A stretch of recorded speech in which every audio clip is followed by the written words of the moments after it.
الحمدللہ وحدہ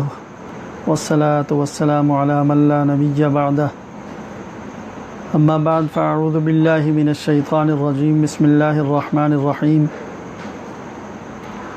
انہم کانوا لا یرجون حسابا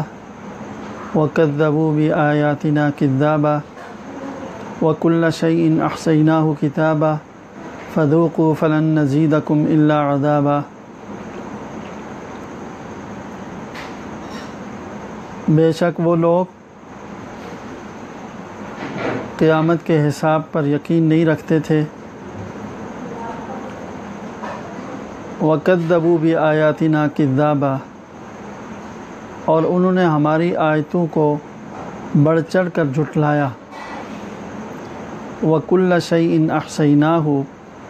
اور ہم نے ہر چیز کو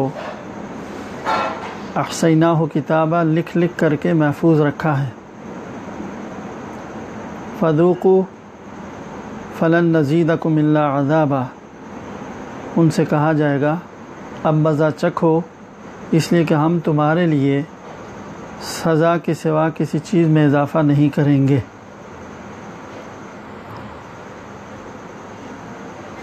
یہ جہنمیوں کا ذکر ہے۔ آج سورہ نبا کی آیت نمبر 27 سے لے کر 30 تک ابھی تلاوت کی ہے، تو جہنمیوں کا ذکر چل رہا ہے۔ اس میں فرمایا کہ یہ لوگ دنیا میں جب تھے تو آخرت کے حساب کا یقین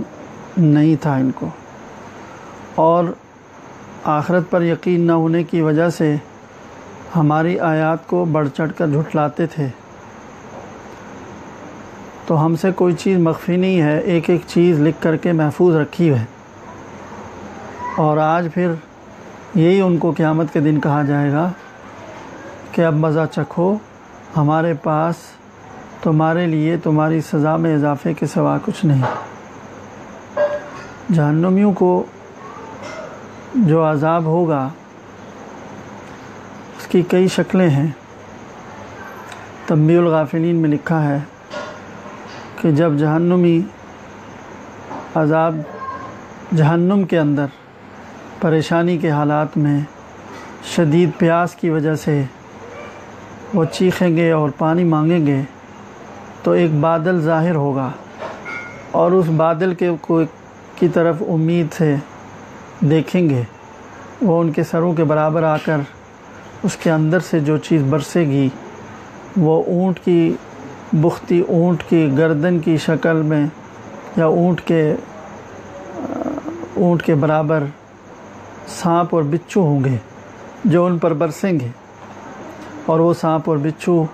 ان کو برے طریقے سے